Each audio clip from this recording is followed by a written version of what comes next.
Alrighty, so for this tutorial I'm going to be showing you how to darn a hole. In this case I've got a jumper, my dad's jumper, which has got a hole in the armpit here, and all we're going to be doing is, stitching it up, creating new fabric and stitching it up. And for that we need a darning egg or a darning mushroom. It's not really necessary to have one, you can just use the ramekin or the bottom of a reusable coffee cup, or basically anything with a flat bottom. Additional to that, we need a needle. I would use a thicker yarn needle or just any embroidery needle, some embroidery floss or wool, or just any thicker thread, and obviously some scissors.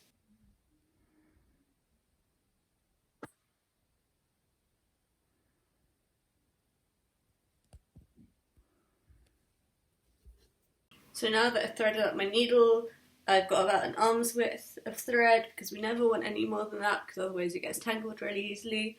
And I've got my jump here. Let's just find the hole again. Here it is.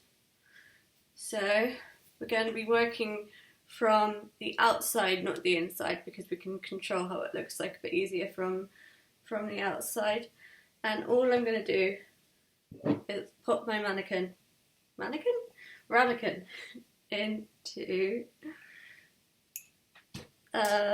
the jumper, exposing the hole, and that is the surface that we're going to be working off. So we've tied the knot, and we will just be now stitching straight lines all the way across. We're just going to go straight down into this side here, and we're creating new threads basically. So you can see I've got a new line across there. I'm going to be doing the same. So it's quite hard doing it from this angle and with these nails. I recommend doing this without nails on, by the way, without nail extensions, because it's so much easier to do anything. Right, so I'm doing the same. I'm just going down and across. So just creating like the weft threads basically. So on a weaving you have a weft and a warp. It's just creating lines that go like that and lines that go like that, cross hatching them. So I'm going to do that now.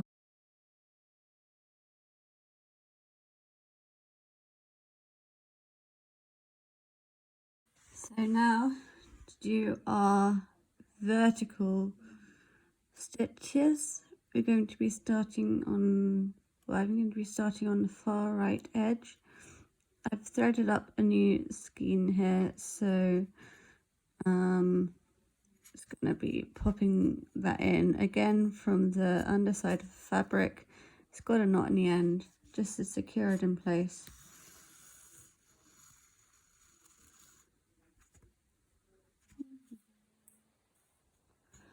All will be hidden underneath. And again, I want to be starting from the very top here, because we want to be making it a neat square.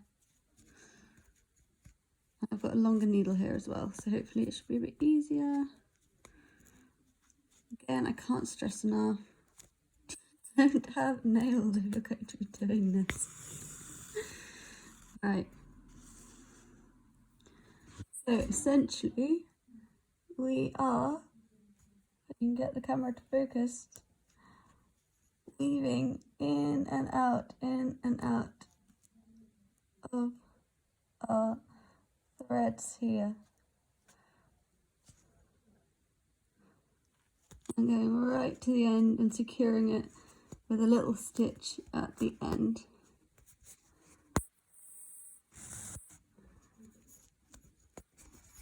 We want to keep a nice tension on our egg, because that's what's going to keep it neat.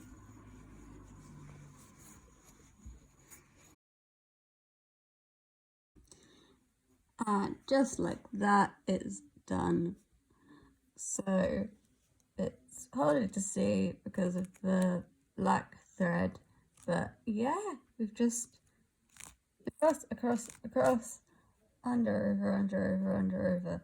And we've created this really sturdy kind of crosshatch new fabric. So all we've got to do is again go to the back of the go to the inside of the jumper, tie a knot, and we're good to go. Hey, the jumper is complete. It's a near invisible mend. So invisible that you can hardly see it. So yeah, we basically just created new fabric by doing a little weaving of embroidery floss, and it can look cool if you do it in contrasting colours. If you do it, you can make a feature out of it by doing it in really bright contrasting colours. Or there's lots of different techniques of doing it as well, so different weaving techniques. But this is just the most bob standard invisible mend, and hopefully my dad should be happy to have his jumper back. There we go.